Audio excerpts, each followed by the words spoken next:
Hi అండి. ఈరోజు మనం ఆమ్లా మెంట్ షర్బత్ ఎలా చేయాలో చూద్దాం.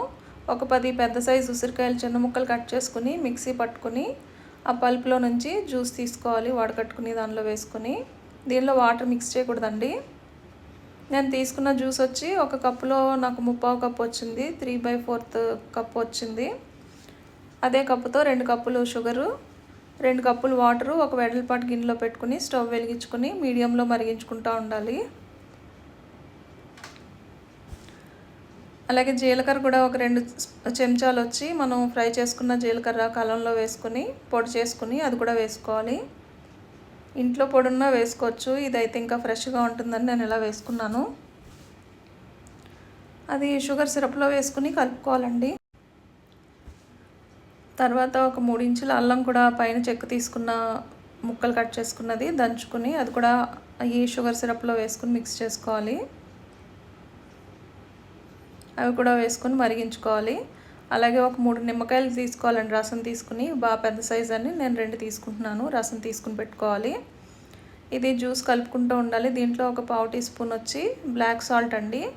ఒక కట్ట క్లీన్ చేసుకుని కడుక్కుని పెట్టుకున్న పుదీనా కూడా ఒక కట్ట వేసుకోవాలి. ఇది బాగా కలుపుకొని కలిసిన తర్వాత మనం స్టవ్ ఆఫ్ చేసుకోవాలి. దీనిలో మనం ఇది ఆమ్లా జ్యూస్ అలాగే లెమన్ జ్యూస్ కూడా వేసేసుకోవాలి. వేసుకుని బాగా మిక్స్ చేసుకోవాలి. ఇది హెల్త్కి చాలా మంచిదండి. అన్నీ కూడా ఏ సీజన్లో అయినా తాగొచ్చు. వర్షాకాలంలో కూడా చాలా మంచిది ఉసిరికాయ. అది కూడా ఇది మూత పెట్టుకుని చల్లారిన తర్వాత మనం ఫిల్టర్ చేసుకుని ఒక గ్లాస్ జార్లో మనం ఫ్రిడ్జ్లో స్టోర్ చేసుకుంటే 2-3 మంత్స్ అయినా సరే నిల్వ ఉంటుందండి. మనం ఇప్పుడు షర్బత్ ఎలా చేయాలో చూద్దాం. నేను చియా సీడ్స్ నానబెట్టుకున్నాను. అవి ఒక 2 స్పూన్లు వేసుకున్నానండి. ఇది వచ్చి మనకి ఒక పావు కప్పు ఉంటుంది కదండి. ఒక గ్లాస్లో ఒక పావు వంతు వచ్చి ఈ షర్బత్ వేసుకోవాలి. ఫుల్ కప్ వచ్చి వాటర్ అండి. మిక్స్ చేసుకుంటే మీకు సరిపోతుంది. అలాగే ఐస్ క్యూబ్స్ కావాలంటే వేసుకోవచ్చు. అది వేసుకోకపోయినా బాగానే ఉంటుంది. అంతే అండి, షర్బత్ రెడీ. ఇప్పుడు మనం శంఖం పూలతో కూడా షర్బత్ ఎలా చేయాలో చూద్దాం. ముందుగా ఒక గిన్నె తీసుకుని దానిలో ఒక కప్పు వాటర్ వేసుకుని మరిగించుకోవాలి. అది మరిగిన తర్వాత ఒక 8 శంఖం పూలు వేసుకున్నానండి.